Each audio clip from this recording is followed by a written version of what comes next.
While we were in marriage counseling, my wife's single friends told her to cheat, said I wasn't changing fast enough. When I caught her with her coworker, they all blamed me. If you'd tried harder in therapy, they said, she wouldn't have needed someone else. Hello Reddit I+ here. My name is Caleb Monroe, and I'm a 38-year-old structural engineer based in Charlotte, North Carolina. I've dedicated my life to designing bridges that stand the test of time. Ironically, my own marriage didn't. For 10 years, I was married to Vanessa, a 35-year-old marketing director for a luxury brand agency. We have 2 kids, Noah, 8, and Lily, 6. Until about a year ago, I thought we were working through our problems.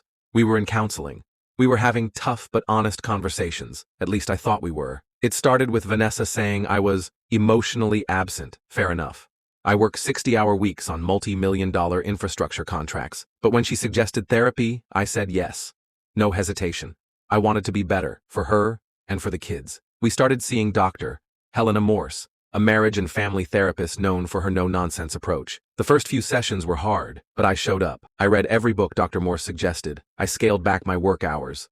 I surprised Vanessa with weekend trips. I even learned to meditate for God's sake, but nothing seemed good enough. By the 3rd month, Vanessa grew cold. She'd say things like, "Why are you only trying now?" or "You're still not getting it." It didn't make sense. According to Dr. Morse, I was making real progress, but the more I tried, the more distant she became. What I didn't know? Vanessa was getting a different kind of counseling from her toxic single friends. Let me introduce you to the coven. Marla, 36, twice divorced, with a podcast called Men Are the Problem. Trish, 34, a serial situationship addict who blocks men for breathing too loud. Danielle, 38, who cheated on her husband with his boss, and now considers herself a relationship freedom coach. These 3 had weekly wine and gossip nights at our house, where Vanessa would replay everything Dr. Morse said and let them dissect it. Marla's advice? If he hasn't changed by now, he never will. You're just training him for the next woman. Trish? Start seeing other options. You need to raise your standards, not your tolerance. Danielle? The boldest of them all? Test him. Find someone who gives you what you want now, and let him feel the pressure. And just like that, while I was buying relationship books and setting reminders for our date nights, Vanessa was plotting her escape. And she found her out in the form of Trent Beckett, a 30-year-old junior copywriter at her firm who still wore cologne like a college frat bro. Vanessa started working late and suddenly had a team off-site every other weekend. She began sleeping with her phone under her pillow. She'd giggle at late-night texts. I wasn't naive, I noticed, but I wanted to believe we were just hitting a rough patch. Then I found the messages.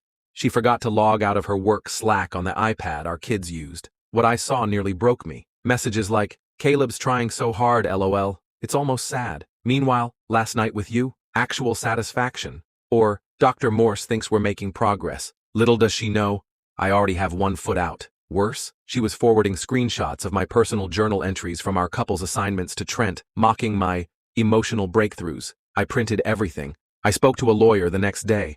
Then I took a sick day and made 3 very important visits.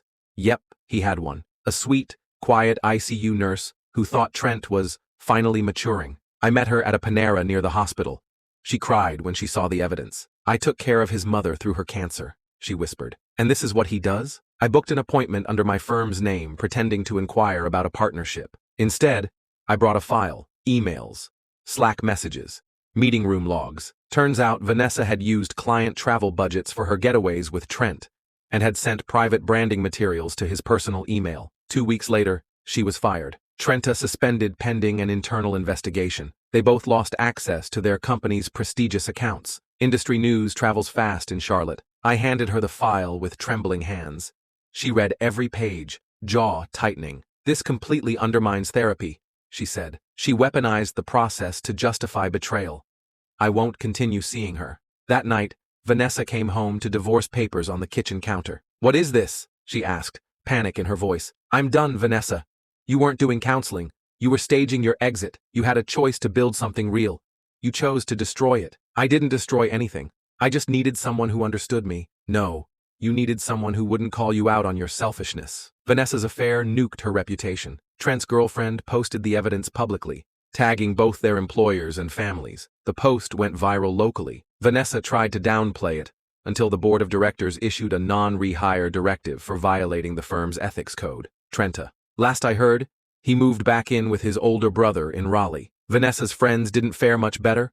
Marla's podcast sponsors dropped her after screenshots emerged of her texting Vanessa workplace sabotage ideas. Trisha's blog lost all 5 of its Patreon supporters, mostly men she ghosted. Danielle was outed in a separate affair scandal at her yoga studio, which was already on thin ice for, let's just say, cult-like policies. I fought for and won primary custody. The judge didn't appreciate Vanessa's affair timeline overlapping with therapy or her reckless spending. Dr. Morse provided expert testimony that sealed it. Vanessa was granted visitation, but only after she completed 6 months of individual therapy and submitted to a financial audit. Vanessa tried reaching out 6 months after the divorce. I miss our family. I realize now what I lost. I told her, no, Vanessa, you miss the stability I provided while you mocked my efforts. That's not love. It's regret, and that's yours to live with. I'm now in a healthy, growing relationship with Julia, a widowed science teacher I met through Lily's school fundraiser. Julia's gentle, grounded, and doesn't need chaos to feel alive. As for my kids, they're thriving. Noah's learning guitar, and Lily just won a regional art contest. We have peace now. No screaming, no lies, no tension. Vanessa didn't cheat because I wasn't changing fast enough. She cheated because she didn't want to grow at all. She wanted to skip the discomfort and leap into the arms of someone who validated her excuses. And when it all came crashing down, she blamed everyone but herself. But here's the thing. Real growth takes time, accountability, and humility. I gave her all 3. Now I give them to someone who values them. And that's the bridge I'm proudest of building. 6 months after I told Vanessa I had moved on, she came knocking again. But this time, she didn't come alone. It was a Sunday afternoon. I was in the backyard playing soccer with Noah and Lily when my phone buzzed. Vanessa had texted, "Can we talk? I'm outside with Marla and Danielle. It's important." My stomach dropped. Sure enough, I walked around the side of the house, and there they were. Vanessa, looking nervous and dressed like she was trying to turn back time. Marla, smug as ever in oversized sunglasses. Danielle, arms folded like she was interviewing for Villain of the Year. "Caleb," Vanessa began, "we just want 5 minutes of your time." I sighed and said, "You've got 3. Marla spoke first. "Look, we all made mistakes, but it's not too late to fix things. The kids need their mother and father together." I blinked. "Excuse me?" Danielle chimed in. "You're dating a school teacher now, right? That's cute and all. But Vanessa is the mother of your children. That bond is forever." I could barely believe what I was hearing. Vanessa took a step forward. "I've changed.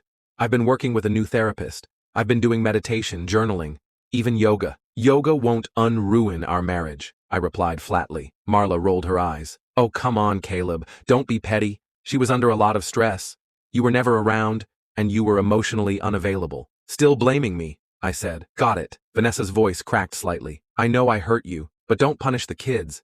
They deserve a whole family." I looked her dead in the eye. They do deserve a whole family. That's why I gave them stability, peace, structure, something you traded for attention and drama. Danielle opened her mouth, but I cut her off. "And you two? You're not here because you care. You're here because you're losing control over the one person who used to hang on your every word." Vanessa's life blew up, and you realized that if she truly heals and moves on, you'll be alone with your bitterness and wine nights. Marla's jaw tensed. "That's not true." "Then why are you here, speaking for a grown woman who claims she's changed?" They had no answer. I turned to Vanessa one last time. "I forgave you in my heart for myself, but forgiveness doesn't mean reconciliation. You didn't just cheat on me, you weaponized therapy, mocked my growth, involved your friends, and humiliated me behind my back. That's not something you fix with yoga and a heartfelt apology." She started to cry, but I stood firm. "You can explain all this to the kids in a few years when they start asking real questions. But from now on, we're not doing pop-in ambushes.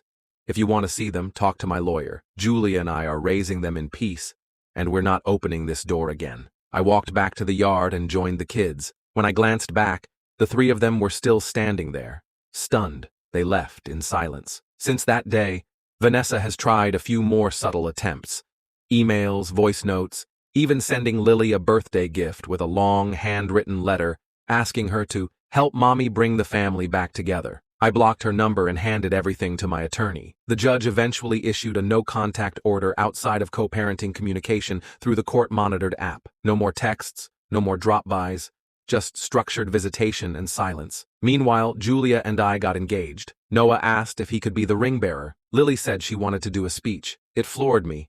Kids don't lie about happiness. And I realized that, despite everything, I hadn't just survived. I'd built something better. Vanessa, on the other hand, is now working part-time at a startup in a position far below her qualifications. Her reputation still follows her. Marla's podcast was permanently removed after the Professional Licensing Board revoked her counseling license for unethical influence. Danielle? She moved states after a scandal involving an affair with one of her own clients. Their group chat leaked in a legal dispute between Danielle and a former employer. Among the messages, conversations mocking my therapy progress, discussing ways to sabotage my custody case, and even joking about Vanessa acting heartbroken if things went public. My lawyer got a hold of those texts. They were submitted to the court as evidence of manipulation. The judge amended Vanessa's visitation schedule, supervised only, no overnight stays. People ask me if I regret trying so hard in that marriage. Not for a second, because I know I gave it everything. I worked, I grew,